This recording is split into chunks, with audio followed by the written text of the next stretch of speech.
Nous sommes à Kinshasa, capitale de la République démocratique du Congo. Vous nous suivez de partout, mesdames, messieurs.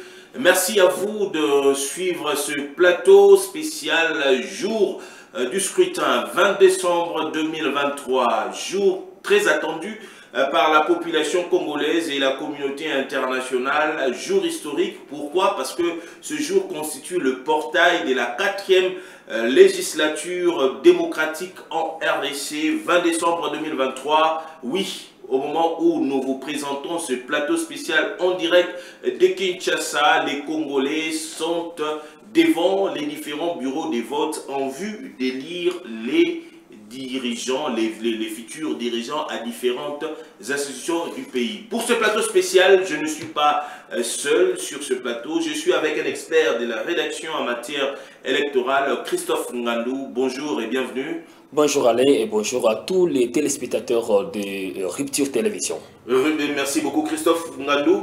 Moi je verrais, avant que nous puissions entrer dans le vif de ce plateau spécial, revenir un peu sur un sujet qui m'a un tout petit peu tiqué. Nous sommes le 20 décembre 2023. Apparemment, il y a deux prophéties qui ont tapé à côté. Vous, je sais que vous êtes serviteur de Dieu. Vous êtes serviteur de Dieu. L'année passée, peut-être cette année au début, nous avons entendu deux serviteurs de Dieu promettre, rassurer la population que d'un côté, il fallait qu'on puisse avoir un candidat dans un cercueil, un autre candidat sur une chaise roulante, et l'autre prophétie qui parlait de l'impossibilité, d'après le monde spirituel, d'organisation des élections en RDC. Quel est votre... Merci Alain. Les gens doivent faire la différence. Il y a d'abord la politique et aussi il y a la religion. La religion. Ce sont ces deux choses qui sont très différentes. Vis-à-vis de la ligne où vont les choses, nous devons faire la part des choses. Parce que j'ai aussi suivi un candidat président de la République qui est un pasteur, qui est même connu dans notre pays, qui dit que c'est Dieu qui lui a dit de postuler aux élections présidentielles. Maintenant, si ces candidats arrivaient à échouer aux élections, on va dire que c'est Dieu qui a échoué. Donc les gens doivent faire la part des choses. Quand nous parlons de la politique, surtout l'organisation des élections, c'est une affaire qui concerne la centrale électorale qui est la CENI. Et puis la CENI a organisé ces élections dans les délais constitutionnels. La prophétie, la première prophétie qui parlait du report des élections, les pasteurs, je ne peux pas citer son nom ici, c'est pasteur qui a donné cette prophétie. Est-ce que lui-même avait contacté la CENI d'abord pour connaître si réellement la CENI est prête à organiser ces élections dans les délais? Peut-être qu'il était dans une vision assez platonique. Non. Il a reçu un message assez spécial. Voilà pourquoi j'ai dit on doit faire la part des choses. Là, ce n'est pas la religion, c'est la politique. C'est la politique, c'est les élections. Les élections, selon la Constitution, les élections doivent être organisées après 5 ans.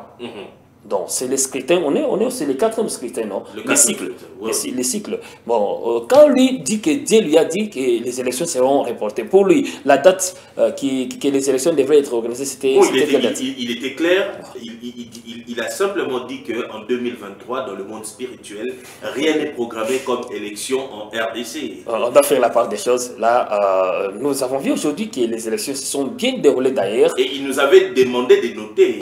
On avait noté. Non, on peut dire que la prophétie a échoué. Voilà, en plus bref, j'ai dit qu'on doit faire la part des choses. C'est la prophétie qui a échoué. L'auteur de la prophétie. L'auteur de la prophétie. Il devrait aussi calculer, voir comment les choses sont en train d'être organisées dans notre pays. Rapidement, est-ce que cette question-là, est-ce qu'on pourrait parler d'une prophétie qui vient de Dieu ou c'était une analyse individuelle de quelqu'un? Pour lui, selon moi, c'était son analyse personnelle. Parce que ce n'est pas une prophétie. Et puis l'autre prophétie qui parle d'un candidat dans un cercueil, c'est déjà échoué aussi parce que la campagne s'est bien déroulée. On n'a pas vu un candidat qui est tombé pendant la campagne. On n'a pas eu les candidats qui est mort. Mais on doit faire aussi la part des choses. Mais la seule prédiction qui reste encore latente, c'est celle d'un candidat président de la République qui a dit élection ou pas, Dieu l'a désigné pour être le président. Voilà, ça aussi nous devons attendre les 31 pour voir les élections qui seront publiées, pour voir si c'est Dieu qui va échouer ou bien c'est les candidats qui vont échouer.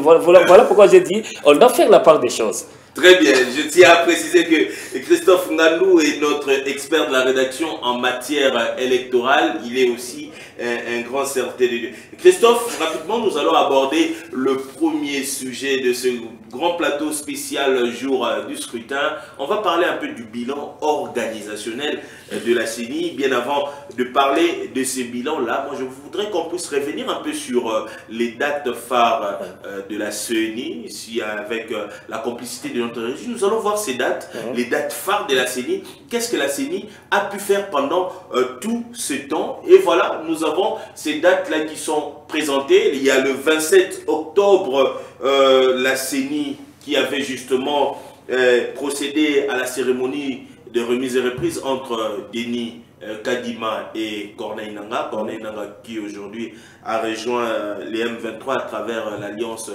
Fleuve Congo. Lorsque vous avez vu, rapidement, lorsque vous avez vu cette remise et reprise entre Corneille Nangaa et Denis Kadima, avez-vous pensé qu'il y avait un nouveau vent dans la tête de la centrale électorale? Allez, tout d'abord, quand M. Kadima, à qui j'ai dit sincèrement coup de chapeau, parce que tout le monde n'avait pas accordé la chance. Oui, il mérite de fleurs. Hein. Oui. Il a organisé les élections. Il a démontré sa détermination. Il vient même de confirmer sa détermination, parce que parce que j'ai fait la ronde des bureaux de vote ce matin, selon les avis que j'ai recueillis de la population, l'élément va passer après, mais c'est la population qui s'est réjouie de l'organisation des élections.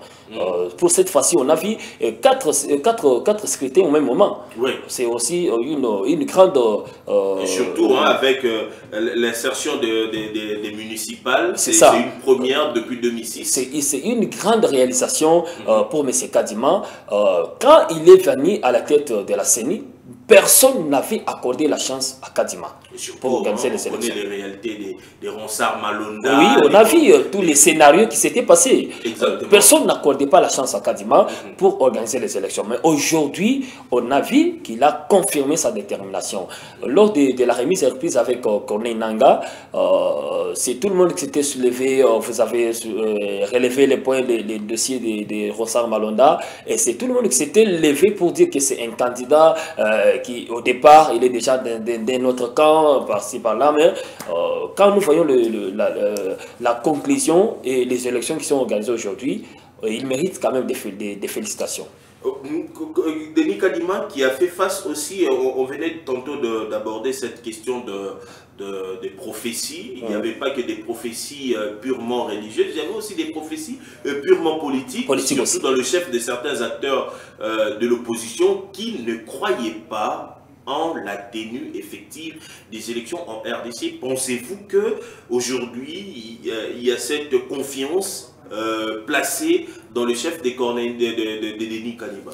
Oui, même dernièrement, pendant même la campagne électorale, il y a les gens, des informations circulées sur les réseaux sociaux, les gens qui disaient que non, les élections seront reportées d'un mois, de 2 mois. Et aujourd'hui, que nous avons vu bel et bien les élections se tenir dans notre pays sans aucun incident, c'est une bonne chose, c'est un coup de chapeau pour ces bureaux de la CENI qui est dirigé par Denis Kadima. Très bien. On va reprendre encore quelques dates phares à retenir par rapport au travail de la CENI, parce que après justement la remise et reprise le 27 octobre 2021 entre Denis Kadima et Corneille Nangaa, du 24 décembre 2022 au 17 mars 2023, il y a eu enrôlement des électeurs. Le 15 juin 2023, il y avait la promulgation de la loi sur la répartition des sièges. Du mois d'août au mois d'octobre, en passant par le mois de septembre, nous avons observé les différents dépôts des candidatures à différents scrutins présidentiels, législatifs, nationales, provinciales et municipales. 19 novembre 2023, c'était le lancement de la campagne. D'ailleurs, vous étiez sur terrain à côté d'un candidat. Et le 20 décembre, c'est aujourd'hui, la date butoir du jour de vote. Le 31 décembre 2023, ce sera dans presque 10 jours. Dans 10 jours. Il y aura la publication des résultats provisoires par la Commission électorale nationale indépendante. Et le 10 janvier 2024, ce sera la publication des résultats définitifs par la Cour constitutionnelle. Et le 20 janvier 2024, nous assisterons à la prestation de serment. Alors, rapidement, une question me taraude l'esprit. Déjà, lorsque on voit les dates de la CENI, est-ce qu'aujourd'hui, les Congolais peuvent quand même jeter de fleurs à cette équipe de la CENI qui a travaillé avec un budget, je parlais même d'un budget qui devait aussi dépendre de la conjoncture économique mondiale, parce que l'économie de la RDC est un tout petit peu extravertie. D'ailleurs, nous dépendons un peu de la donne économique mondiale. Voir cette CENI avec les moyens qui lui ont été disposés, avec même le processus de déploiement des matériels qui a posé un problème dans certains territoires. Pensez-vous qu'aujourd'hui, Denis Kadima mérite de fleurs de la part de la population et non des acteurs politiques? En tout cas, c'est ce que je venais de dire, Alain. Il mérite sincèrement des fleurs, des remerciements, aussi des félicitations, parce qu'il a organisé ces élections dans un climat avec notre pays. Vous avez parlé de la conjoncture, et il y a vraiment des difficultés pour organiser ces élections. Mais il a démontré quand même sa détermination, parce qu'il était déterminé. Et quand tout le monde parlait des reports, et la CENI n'est pas prête, on a reporté les élections, on va glisser, et Kadima, s'il passe sur un plateau de télévision ou bien d'une radio, il va confirmer toujours que les élections auront bel et bien lié le 20 décembre 2023. Et aujourd'hui, c'est une chose faite. Nous devons dire félicitations à ce monsieur qui a quand même confirmé à la face du monde qu'il a tenu à sa promesse d'organiser les élections dans les délais. Une autre chose, la population congolaise est aussi très contente, parce que c'est même quelqu'un que j'ai interviewé ce matin, il me dit que les gens sont surpris. C'est une grande surprise, même pour moi aussi, parce que j'avais aussi des doutes que la CENI, vu la conjoncture actuelle, ne pouvait pas tenir à organiser ces élections.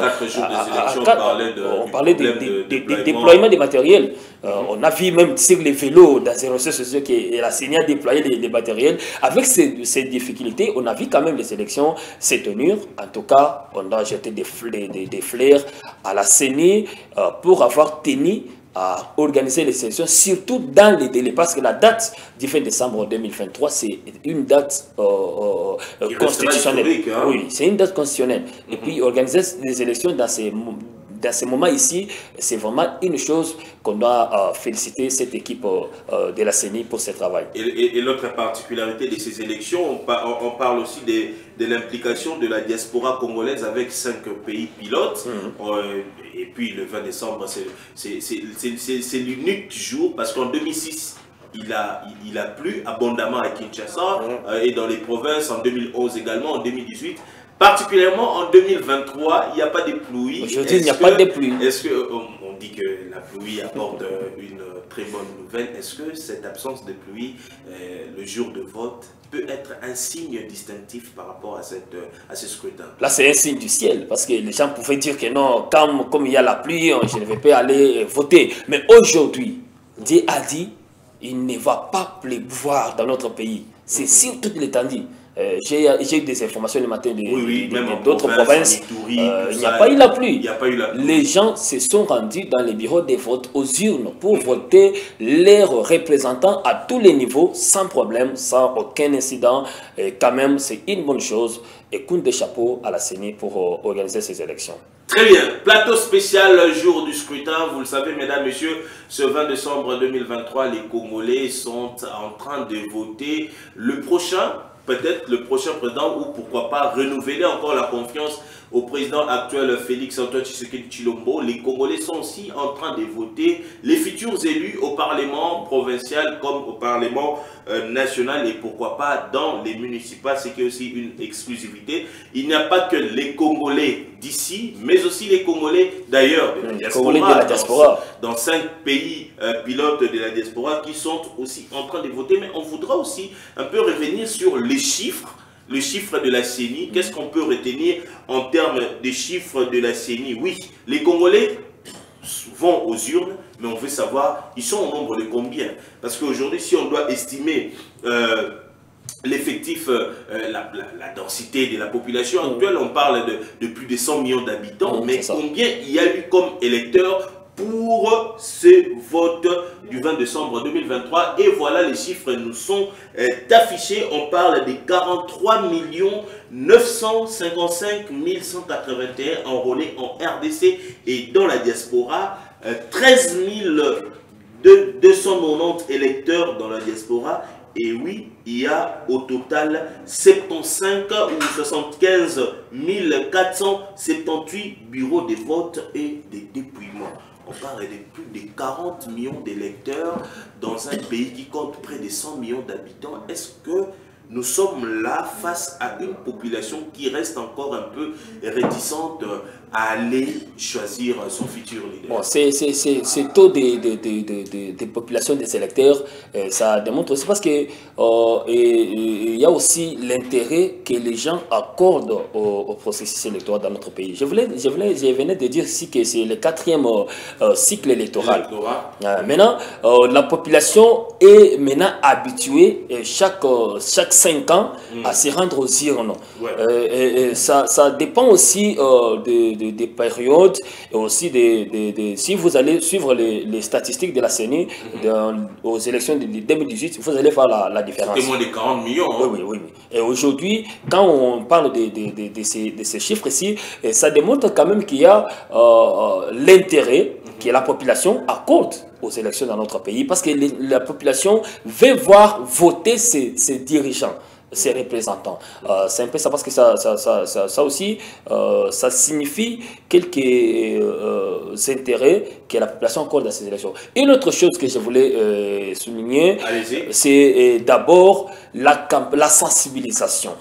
La sensibilisation. La CENI devait aussi jouer ce rôle-là de sensibiliser la population sur l'importance des élections.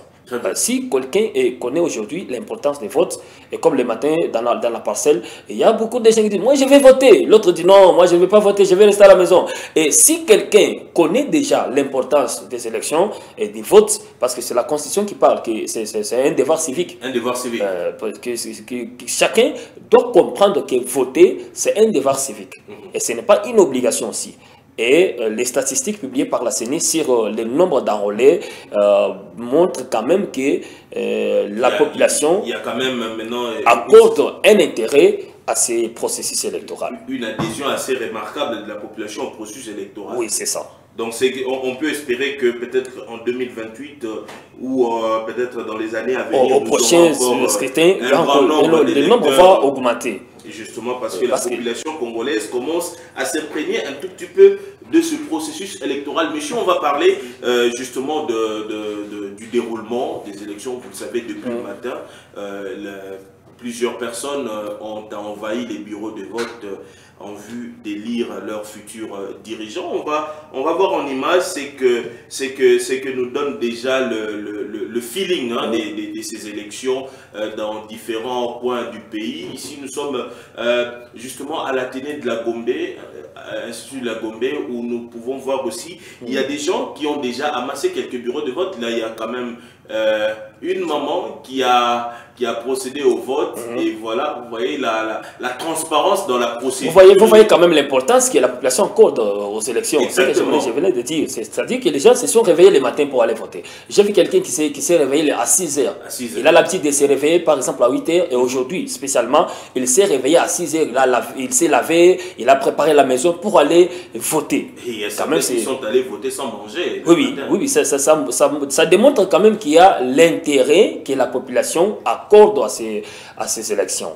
Et aussi, on parle des bureaux de vote qui ont un peu traîné pour fonctionner normalement les avant-midi, mais à partir de 12 h, tout était déjà décanté sur l'ensemble du territoire national. Mais j'aimerais qu'on puisse avoir les différentes réactions des personnes que vous avez aussi interviewées sur le terrain ce matin, qui ont réagi après avoir procédé au vote, et certains qui ont aussi observé le rythme de vote dans certains bureaux de vote. On va suivre ces réactions. Les avis sont partagés par rapport au déroulement, parce que les gens, comme on s'y a parlé, les gens ont dit que les agents de la CENI ne maîtrisaient pas les machines, les matériels. C'est après un moment qu'ils ont eu à se rattraper un peu. Oui, malgré la formation, il y a ces quand même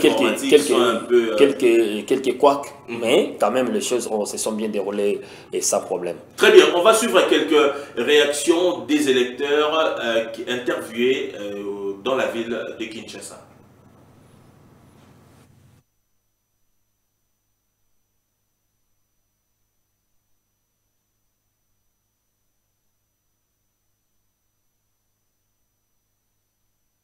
Bonjour, bonjour. En tout cas, opération est vite sur la Liboma. N'engé to kanisa qui to balalo bangi sabiso eza bongote. Ils appellent qui toko. Surtout so yebika numéro na yo ya muto ke no voter. Ça n'a même pas on luka ka etote betika ka tata et sili. En tout cas, bango ne baza bo mamboka na biso. Biso za ba jeune toko ko continuer à na ko vivre na ba estimation te. So ba pesi programme moko to landa programme wana. Eza ko programme matanga. So boko mi ko luka yekene matanga pesi li valeur. Élection nenge pouvoir na ni nango ndenge zalaki yango nde kokisa milelo.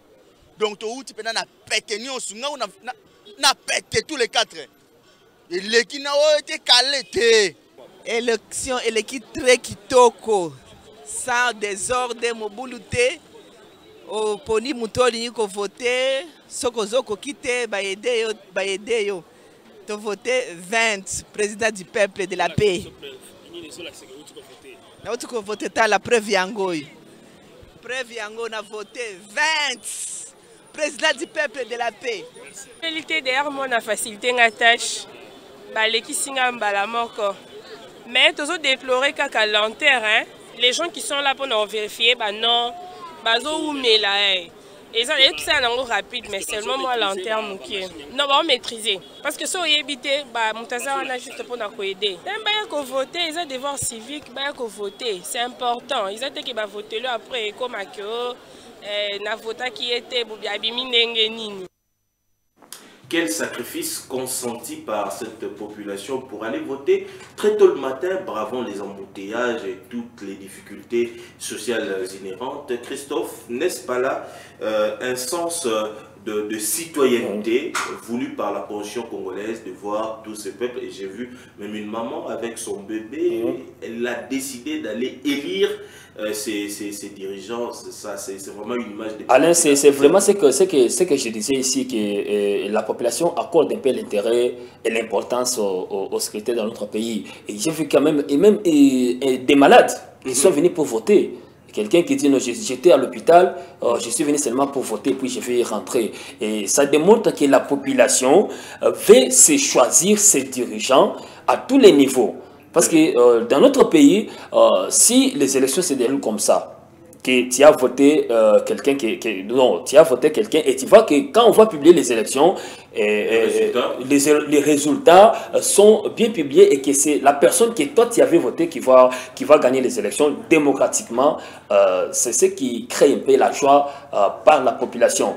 J'ai reculé un peu dernièrement les élections de 2018. Très bien. Vous avez vu les élections, les résultats, lorsqu'on a publié les résultats, malgré tout ce que les gens pouvaient parler, et la population était dans la joie. On a vu toutes les rues étaient inondées de la population qui se réjouissait. Et tout le monde était content de la publication de ces résultats. Ça veut quand même démontrer que le peuple a choisi, et les élections et les résultats qui étaient publiés, c'était les résultats qui venaient directement des urnes. Et il n'y avait pas quelqu'un qui pouvait dire que parler de la vérité des urnes, parce que la population était quand même contente des élections et des résultats. C'était la première fois de voir en RDC un candidat président de la République être élu et que la population puisse descendre dans la rue pour fêter les résultats. C'était quand même très bien. C'était aussi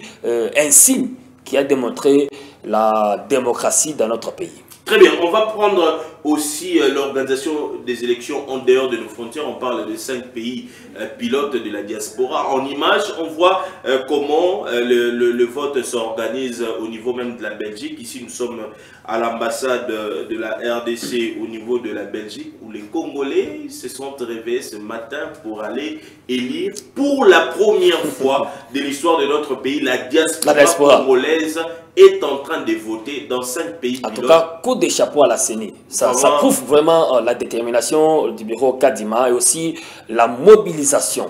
C'est tout le monde qui est mobilisé pour la réussite du processus électoral. Et pendant ce temps, alors que les Congolais de la diaspora sont en train de voter, du côté de l'Ituri, on nous parle de quelques incidents. Christophe, les déplacés de Bunia ont saccagé le bureau de vote, et ce qui a vraiment paralysé les activités tout l'avant-midi au niveau de Bunia. Quel est votre avis par rapport à ça? Quand je lis cette information sur un site, j'ai trouvé que ces déplacés réclamaient qu'il y ait quand même beaucoup de bureaux de vote. Ils ont dit que c'était un seul bureau de vote et dans les coins qu'ils se trouvaient, ils étaient obligés de se déplacer pour aller se rendre en masse à un seul bureau de vote. Je suis quand même très content parce que j'ai appris qu'il y a eu l'intervention des éléments de la police qui ont quand même maîtrisé la situation, et ils ont les agents de la CENI étaient revenus dans les bureaux, et l'opération de vote avait déjà commencé vers 12 h quand j'ai eu les dernières informations. Et jusque-là, c'est quelques incidents qui ont été signalés parce que là on parle des déplacés. Les déplacés voulaient qu'il y ait quand même un grand nombre de bureaux de vote. Et quand aussi nous avons parlé donc ce problème de déploiement de matériel. Le déploiement de matériel aussi, ce sont les conséquences. Parce qu'il parle que les bureaux qui étaient sélectionnés par la CENI, tous ces bureaux n'ont pas fonctionné comme c'était prévu parce qu'ils n'ont pas reçu de matériel. Et dans les bureaux qui a été saccagés, on parle qu'il y a une seule machine. Une seule machine. Donc, c'est ce qui a créé et causé même la colère de se déplacer, qui étaient obligés de se déplacer pour venir voter. Mais les choses sont maintenant revenues à la normale. Il y a quand même l'opération qui se déroule. Voilà, on va revenir un peu sur cette vidéo, sur cet incident de Bunia, pour voir ce qu'a été l'état de ce centre de vote au niveau de Bunia, chef-lieu de la province de l'Ituri. On regarde en image et puis on revient juste après. Ici en Ituri, la situation semble être très confuse. Ça, c'est le premier site, le centre de vote de l'ISP Bunia au quartier municipal qui vient d'être vandalisés par les déplacés, et ces déplacés, ils ont réussi à casser certaines machines à voter, et c'est ce qui complique davantage. D'ailleurs, vous savez, nous sommes dans la commune de Chari où il y a un plus grand nombre des électeurs qui seront bloqués. Alors jusqu'à présent, la situation semble être très confuse. Vous savez, ce centre de l'ISP Bunia se retrouve proche même du site des déplacés. Vous voyez à Blache, ça ce sont là les cas des déplacés. Alors ces déplacés qui n'ont pas été répondus favorablement par la CENI ont préféré casser et ils ont vandalisé les bureaux de vote.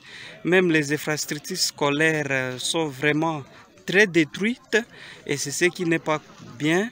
Voilà ce qui se passe dans la matinée déjà à la province de l'Ituri. Et ces mêmes cas similaires aussi s'observent à l'intérieur de la province où les déplacés toujours sont en train de réclamer leurs droits, qu'ils puissent voter là où ils avaient fait l'enrôlement. Alors que la CENI avance la raison selon laquelle ces matériels, ces machines à voter ont été ramenés du territoire parce que de l'autre côté, il y avait peu des électeurs. Justement, malgré cet incident, la police nationale congolaise a pu rétablir l'ordre dans ce bureau de vote et au moment où nous sommes en train de parler, la journée a repris son cours normal, la population a repris sa séance de vote, tout est redevenu à la normale. Christophe Ngandou, on va aussi parler justement de certains candidats à la présidentielle qui ont pu voter ce matin et nous allons balayer dans l'ensemble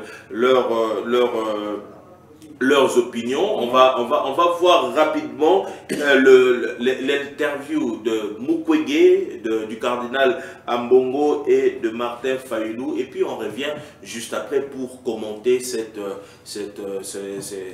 avis. Hein, allez, c'est ce que je voulais savoir. Est-ce que ces candidats, les candidats présidents, tous ont voté dans la ville de Kinshasa ou bien ils se sont déplacés pour aller voter dans d'autres provinces? Au moment où nous sommes en train de parler, Martin Fayulu, Mukwege ont voté à Kinshasa, notamment Noël Tchani. Ils ont là, parce que à la télé de la Gombe. Seul Katumbi qui est allé voter à Lubumbashi.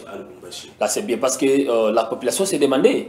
On a vu, disons, sillonner dans des provinces. Est-ce qu'ils vont voter seulement à Kinshasa ou bien dans d'autres provinces du pays? Et parce que ça fait aussi partie de l'ambiance des élections. L'inclusivité même au vote nécessite à ce que certains candidats puissent aller voter dans d'autres fiefs en province. On va suivre rapidement ces réactions combinées de Mukwege, le cardinal Ambongo et Martin Fayulu. On revient juste après. Que dans ces bureaux, tout apparaît passer normalement. Ça se passe normalement dans ces bureaux. Ben, on aura le rapport qui viendront de nos différents bureaux de vote. Nous avons des témoins. Je pense que là, vous me demandez de pouvoir prédire ce qui va se passer. Je crois que nous attendrons les résultats qui viendront de toutes les provinces et de tous les territoires avant de pouvoir nous prononcer.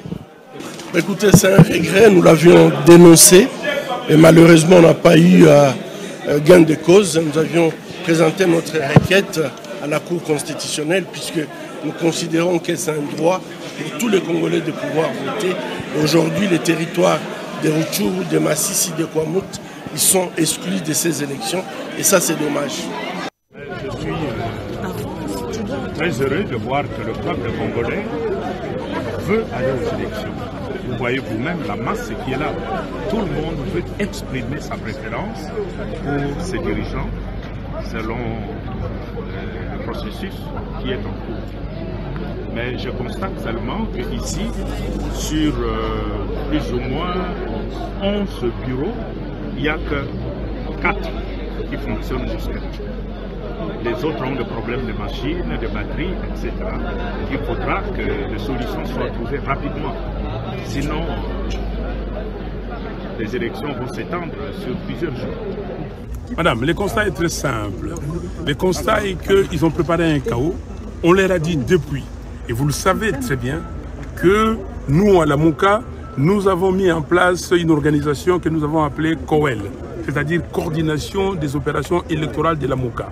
Et nous avons suivi, monitoré toutes les activités de la CENI. Et nous avons tiré la sonnette d'alarme. La CENI a commencé par ne pas organiser l'audit du fichier électoral.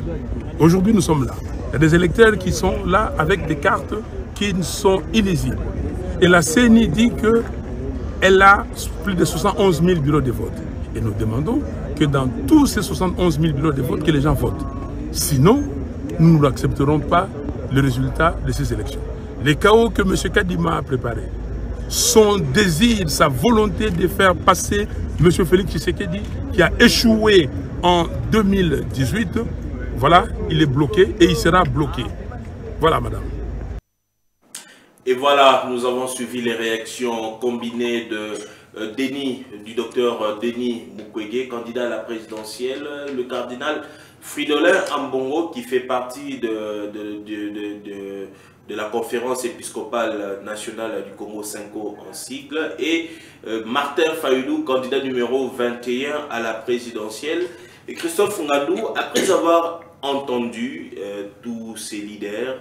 Que pensez-vous? Est-ce que cette opposition et la société civile, je parle même de la Cinco à travers le cardinal de Ambongo, paraissent un peu sceptiques à l'organisation des élections, ou ce n'est que des inquiétudes purement techniques? À suivre l'un des candidats, Martin Fayulu, quand il dit qu'il a constaté qu'il y a les chaos qui étaient préparés. Le chaos. Bon, ça me fait même rire pour savoir que c'est un candidat qui déclare cela. Pourquoi? Parce que Martin Fayulu, il a vu comment les élections se sont bien déroulées. Il a vu aussi comment la CENI, parce que pendant les processus, la CENI avait organisé les cadres de concertation et tous les candidats étaient invités à la CENI pour donner leurs avis sur l'organisation des scrutins. C'est ce qui a fait même qu'il y a eu d'autres partis politiques, je peux citer les PPD avec les Fronts communs pour le Congo, ils ont déclaré que pour eux, les élections ne sont pas bien organisées et ils avaient des réclamations, des revendications qu'ils étaient en train de faire. Mais aujourd'hui, quand Martin Fayulu parle de chaos, c'est chaos à quel niveau? Parce que la CENI a démontré quand même. L'organisation, il y a toujours des matériels qui ne sont pas encore en fonctionnement et ça crée le mécontentement des élections. Une œuvre humaine ne manque pas d'erreurs. C'est une œuvre humaine. Quand même, il y a toujours des imperfections. Parce que la CENI, ce n'est pas un ange qui doit descendre ici organiser les élections. Ce sont les personnes qui doivent organiser ces élections. Quand vous avez observé, parce qu'il y a aussi les observations, les organisations qui sont venues pour observer. Les missions d'observation. Il y a la SADC et d'autres missions d'observation qui sont venues pour observer. l'EAC qui a subi le refus catégorique de Kinshasa. Il y avait des matériels qu'ils avaient amenés ici, et même l'Union européenne, ces matériels devraient aller jusqu'au système de la CENI. Voilà pourquoi la CENI avait décidé de ne pas accepter ces observations. Mais je voulais dire pour Martin Fayulu, quand il parle des chaos que la CENI a organisé et a préparé, il a vu comment les élections ont été organisées. On ne sait pas, il parle des chaos à quel niveau. Mais pour nous, les analystes et les observateurs, nous avons vu que la CENI a tenu à sa promesse et a respecté aussi la date constitutionnelle en organisant les élections le 20 décembre 2023. Oui, on va parler aussi de ces propos de Denis Mukwege, lui qui est aussi candidat à la présidentielle. Il est parti en cavalier solitaire. Pensez-vous que Denis Mukwege pourrait chambouler les chiffres après dépouillement des résultats? S'il s'est là parmi les 5 premiers, Dieu merci, mais on a vu comment chacun a bâti sa campagne quand même. Les autres candidats, même les affiches, les simples affiches comme ça, la visibilité, c'était très difficile. C'était très difficile. Mais on parle là de Félix Tshisekedi qui est le seul candidat à la présidentielle qui a battu campagne dans toutes les provinces. Oui, mais quand vous allez suivre les résultats qui seront publiés par la CENI, vous allez dire qu'il y a la tricherie. Mais sur terrain, comment tu as bâti la campagne, la visibilité de tes affiches et banderoles? Il y a aussi Noël Tchani qui a fait Congo Central et puis il est revenu. Oui, c'est un peu ça. Après, tu vas dire qu'on a triché les élections. Non, il faut éviter de chercher les médias à 14 heures, hein, comme on a toujours dit en français.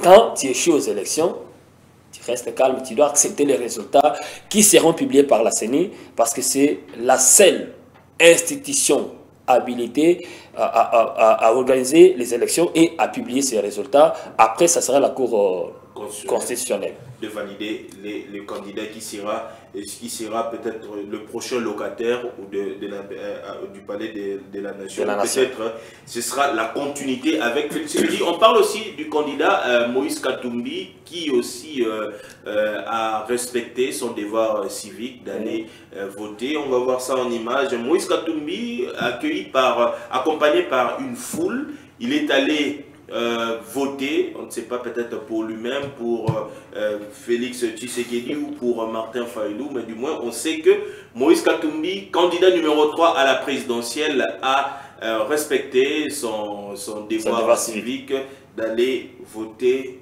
pour crédibiliser encore un peu plus ce poste électoral. Le seul candidat qu'on n'a pas encore, sur qui on n'a pas encore apporté un argument, c'est Félix Antoine Tshisekedi Tshilombo qui s'annonce dans quelques instants au collège Saint-Georges. D'après vous, est-ce ces votes assez tardifs qui interviennent les après-midi, une occasion pour Félix Tshisekedi d'observer un peu la véracité ou la crédibilité du processus? Non, Alain, il a tout simplement permis à la population de voter. Après, lui, en tant que président, il va voter.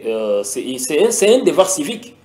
Il ne faut pas oublier que c'est le candidat sortant, le président sortant, et puis il est propre à sa succession. Il doit bien se comporter, il doit attendre. Non, la population doit d'abord voter, parce qu'on venait de voir les images. Il y a les mamans qui se sont réveillées le matin avec des enfants pour aller se rendre aux urnes.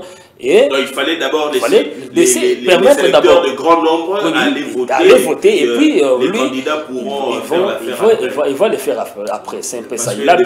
Il a bien réfléchi aussi. Oui, ça crée aussi des frustrations. Le matin, nous, on sait, on a déjà voté à 2 reprises. Lorsque vous allez au bureau de vote depuis le matin, arrivé à 10 h, vous voyez un candidat venir, on vous dit non, il va passer avec toute une grande masse. Il y a ce mécontentement de la population. Mais il y a Zanani. Tu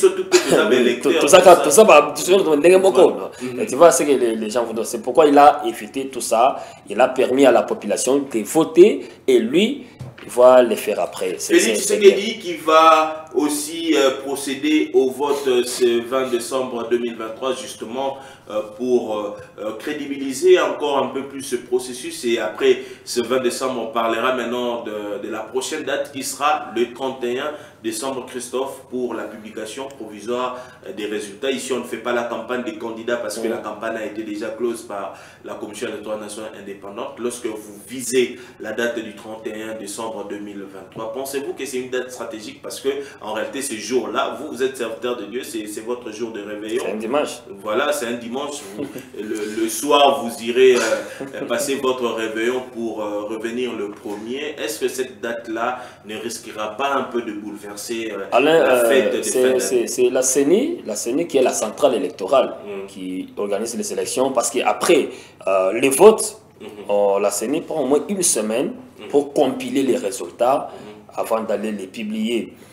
Quand on a précisé ou bien choisi la date du 31 décembre pour aller publier les résultats provisoires, c'est selon les calendriers électoraux qui a été publié par la CENI, ou bien selon aussi la succession des opérations.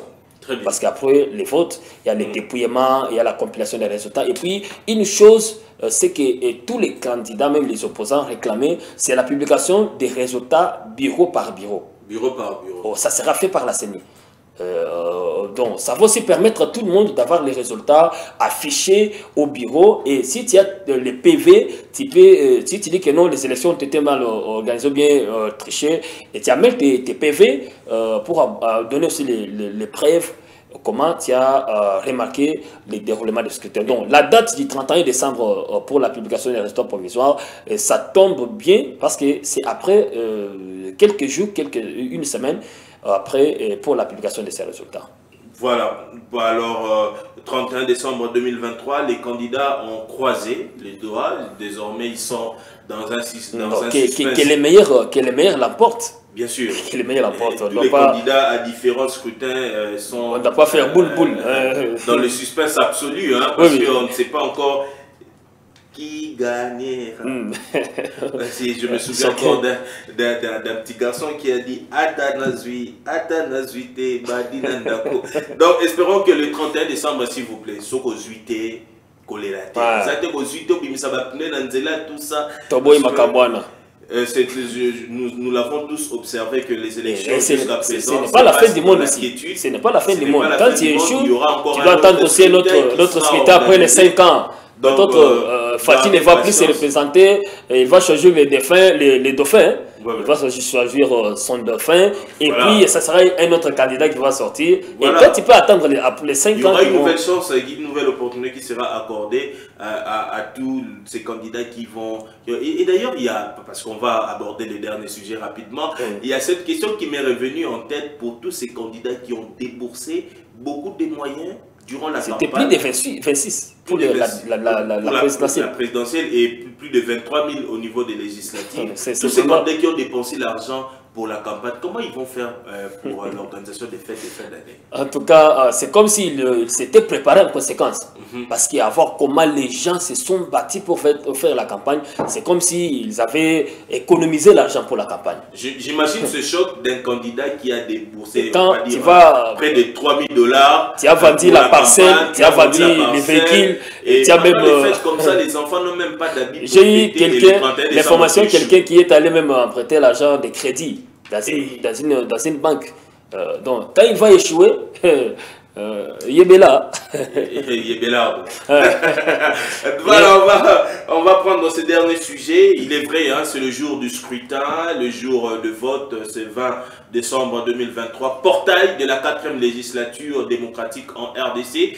Mais ce jour du scrutin nous permet aussi d'évoquer un sujet de souveraineté nationale. Oui, c'est un sujet de souveraineté nationale. On va parler de ce conflit entre la RDC et le Rwanda. On va prendre rapidement, Christophe, l'intervention du chef de l'État sur les relations diplomatiques entre la RDC et le Rwanda, Félix Tshisekedi, qui prône la guerre comme dernier rempart, dernière solution pour rétablir totalement la paix dans la partie est de la RDC. On suit Félix Tshisekedi et puis on va en discuter sur ce plateau. Je l'ai dit, je le redis ici, je vous le dis parce que j'avais réservé, j'ai fait une interview ce matin avec une chaîne étrangère, j'ai pas voulu le dire. Je l'ai dit, j'ai réservé la primeur au peuple congolais, à Tchangou tout à l'heure, et je le dis à la première chaîne congolaise ici, chez vous. Merci. À la moindre escarmouche, des rigolos que vous avez vus s'exprimer à Nairobi, la moindre escarmouche, lisez sur mes lèvres. Je vais réunir les 2 chambres en congrès, comme me le recommande la Constitution, et je vais leur demander l'autorisation de déclarer la guerre au Rwanda. Je le dis et je pèse mes mots, parce que je suis même prêt à cela. Et aujourd'hui, on n'a même pas besoin d'envoyer des troupes au sol au Rwanda.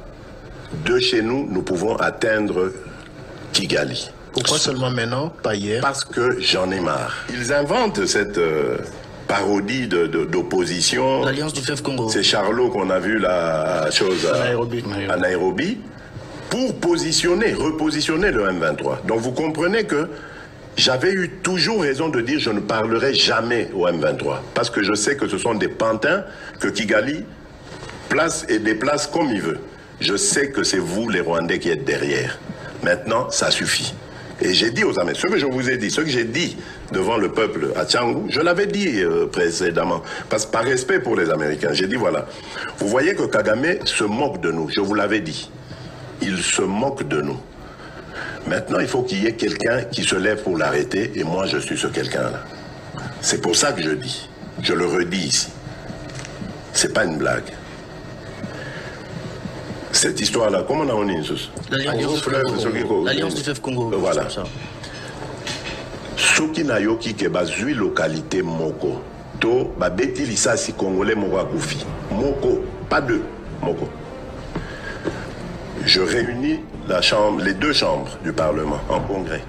Je dis, Bopé sans autorisation, parce que c'est la Constitution qui le dit, je commence la guerre contre le Rwanda. Je vous le dis ici, beau de retenir en haut. Si ça se fait demain, et pour ça les malobis.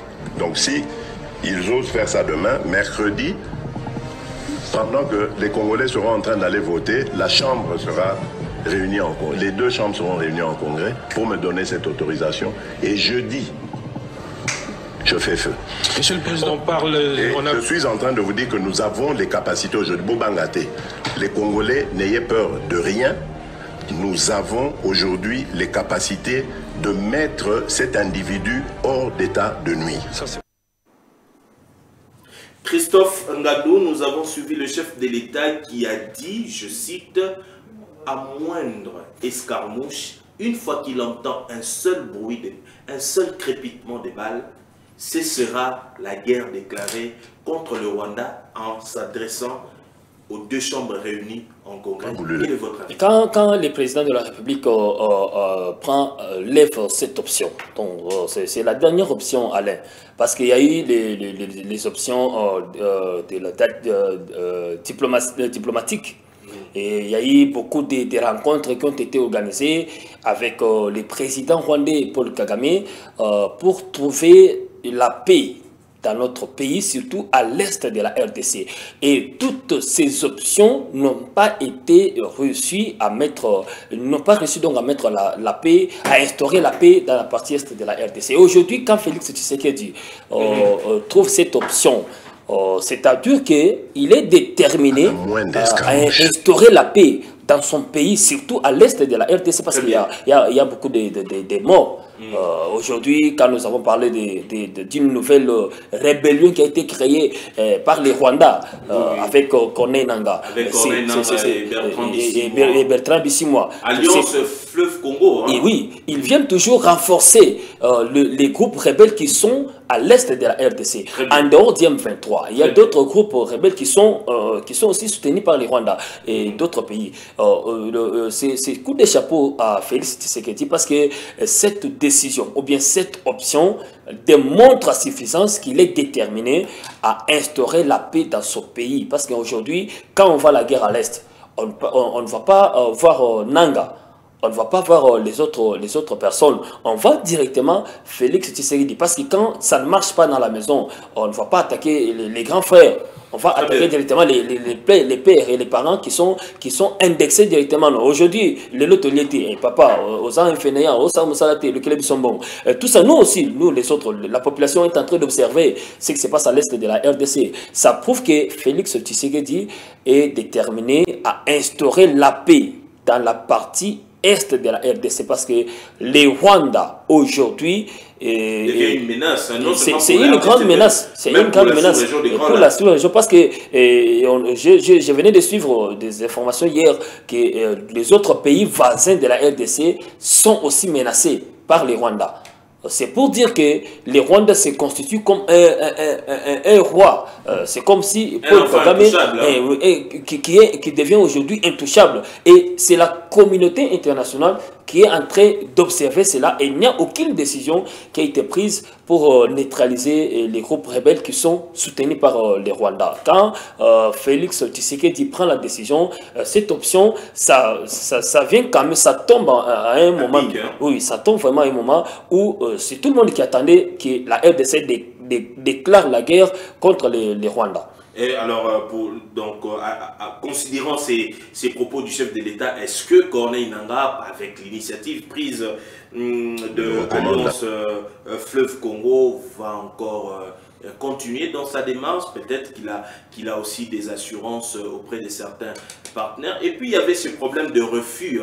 Des refus, moi, je parlais même des refus complices du Kenya d'arrêter Corneille Nangaa parce que Kinshasa avait manifesté un besoin pressant, urgent d'arrêter Corneille Nangaa pour limiter cette hémorragie de haute trahison que nous subissons de la part de nos... Allez, j'ai suivi la réaction du président kenyan, William Ruto. Il dit, lui, il n'est pas en mesure d'arrêter Corneille Nangaa dans son territoire. Donc, il a permis. Et pourtant, les Kenyans, c'était parmi les pays qui avaient envoyé les troupes de l'EAC. Les Kenyans faisaient aussi partie de ces troupes-là. Une mission offensive, une fois sur place, elle est devenue défensive, une mission d'observation. Qui a dit non, c'est une mission d'observation, ce n'est pas une mission offensive, non. On ne sait pas aujourd'hui quel est l'ennemi de la RDC, qui est l'ennemi de la RDC en dehors du Rwanda. Donc on voit comme si c'est tous les pays... C'est comme un conglomérat, des pays qui se sont prédateurs, qui sont décidés de chercher les richesses de la RDC à travers la guerre. À travers la guerre, parce qu'il y a des minéraux qui sont en train de partir pendant la guerre. Et c'est la RDC qui est en train de perdre. Donc, quand Félix Tshisekedi lève cette option, c'est une option qui tombe à un moment crucial. Oui, un moment crucial, parce que la RDC, c'est trop quand même, Alain. Beaucoup de gens sont en train de mourir, les Congolais meurent à l'est de la RDC.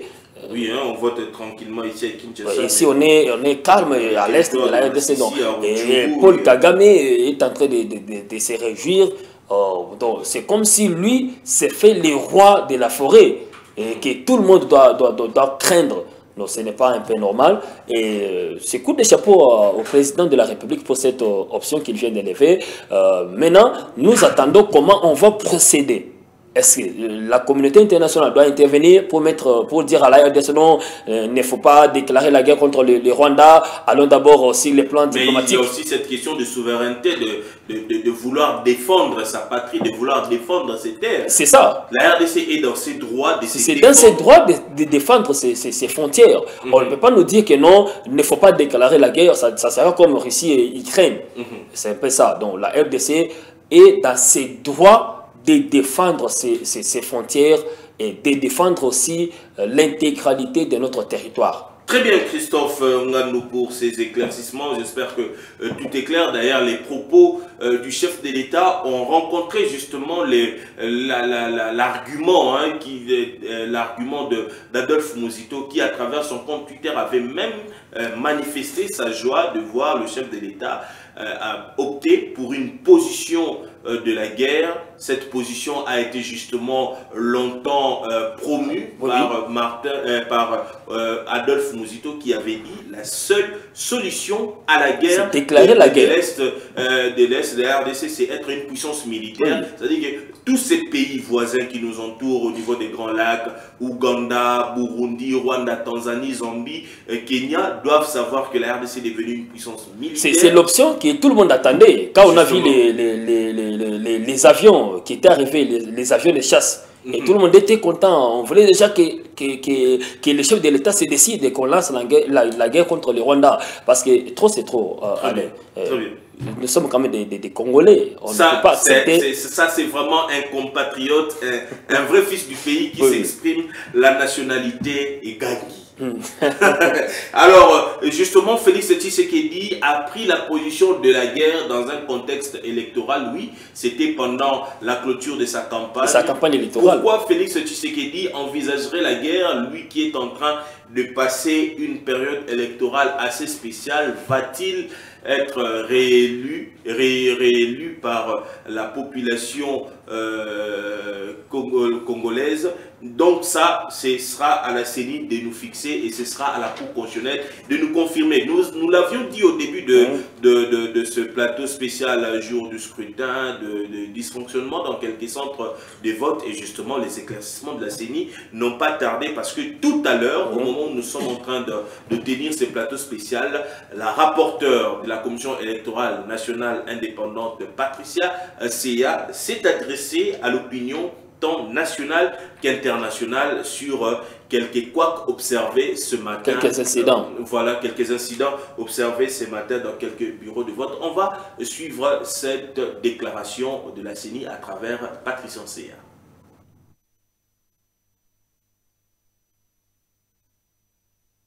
La CENI remercie les électeurs de s'être présentés tôt ce matin dans les bureaux de vote pour exercer leurs droits civiques. Elle relève néanmoins qu'il y a eu un retard dans le démarrage des opérations de vote dans quelques bureaux de vote repartis sur l'ensemble du territoire national. La CENI s'active à prendre en charge tous les problèmes se rapportant au vote. Des solutions et mesures idoines sont d'ores et déjà prises, comme le président de la CENI l'a mentionné hier dans son adresse. Tous les électeurs qui le souhaitent vont voter. Les bureaux de vote qui ont ouvert en retard fonctionneront durant 11 heures, tel que prévu par la loi, pour permettre à chaque électeur de voter jusqu'à ce que le dernier sur la file sera pris en charge. La CENI est en train d'investiguer des cas de méconduite dans certains de ses démembrements et des sanctions seront prises et annoncées incessamment. Par ailleurs, la CENI rappelle que faute d'avoir obtenu un duplicata, les électeurs dont les cartes sont devenues illisibles ou défectueuses doivent se rendre au site de vote situé à l'emplacement de leur centre d'inscription et ils seront pris en charge par le personnel de la CENI. La CENI exhorte enfin tous les électeurs à continuer de faire montre de patience en vue de s'acquitter de leurs devoirs civiques. La CENI remercie les électeurs de s'être présentés tôt ce matin dans les bureaux de vote pour exercer leurs droits civiques. Elle relève néanmoins qu'il y a eu un retard dans le démarrage des opérations de vote dans quelques bureaux de vote repartis sur l'ensemble du territoire national. La CENI s'active à prendre en charge tous les problèmes se rapportant au vote.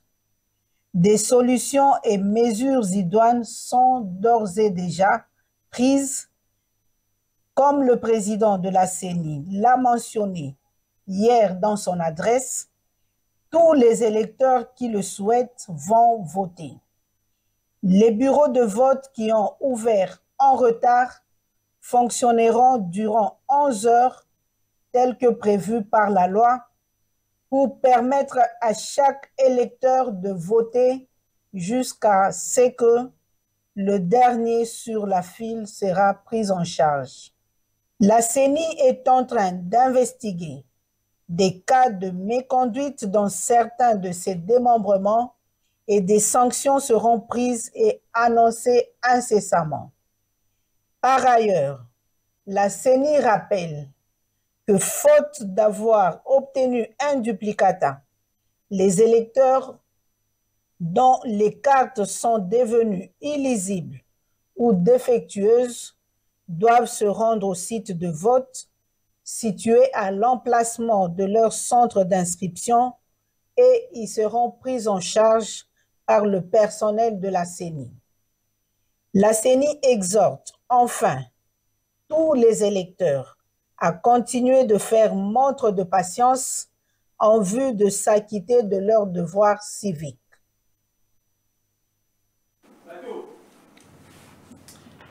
Christophe Ngandou, nous venons de suivre Patricia Océa, rapporteur de la Commission électorale nationale indépendante, sur les incidents et les différentes difficultés rencontrées, les difficultés purement techniques rencontrées sur le terrain et aussi de ces incidents. Et la CENI a averti tous ceux-là qui tentent de bouleverser le processus électoral risqueront de faire face à la rigueur de la loi.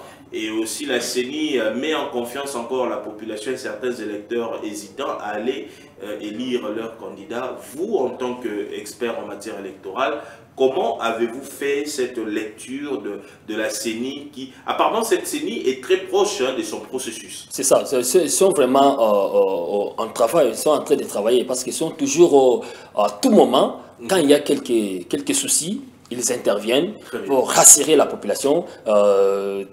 Surtout cette communication vient quand même apaiser la population parce que beaucoup de gens s'inquiétaient de la sécurité et du déroulement de comment ces processus vont se dérouler. Et aujourd'hui, la CENI qui rassure à la population qu'ils doivent aller voter, c'est leur droit civique. Et puis, quand il confirme que pour l'incident de Bunia, toute l'opération a déjà repris son cours normal, c'est quand même bien pour la CENI qui est en train de faire son travail comme il faut. Vraiment, c'est bien. Et une autre chose, c'est la population qui doit aussi s'impliquer, l'adhésion massive de la population pour la réussite de ces processus électoraux qui tendent déjà vers sa fin, parce qu'aujourd'hui, c'est les votes. En attendant, c'est d'autres étapes qui vont suivre l'étape de la publication des résultats. Merci beaucoup Christophe Ngandou d'avoir accepté cette invitation, d'avoir accepté de partager avec moi ce plateau spécial jour du scrutin en République démocratique du Congo. Je rappelle que vous êtes journaliste, expert de la rédaction en matière électorale et politique. Merci d'avoir rejoint notre plateau. Merci Alain et merci à tous les téléspectateurs de Rupture Télévision. Merci à vous mesdames, messieurs d'avoir suivi ce plateau spécial le jour du scrutin. Nous étions très présents sur ce plateau pour vous accompagner. 20 décembre 2023, les Congolais ont décidé de voter leurs dirigeants à différents postes institutionnels. Quant à moi, je vous retrouve dans un autre format de programme sur Rupture Télévision. Faites confiance à Rupture Télévision pour les informations qui parlent de vous, les informations qui sont proches de vous. Merci à vous d'avoir suivi ce plateau spécial.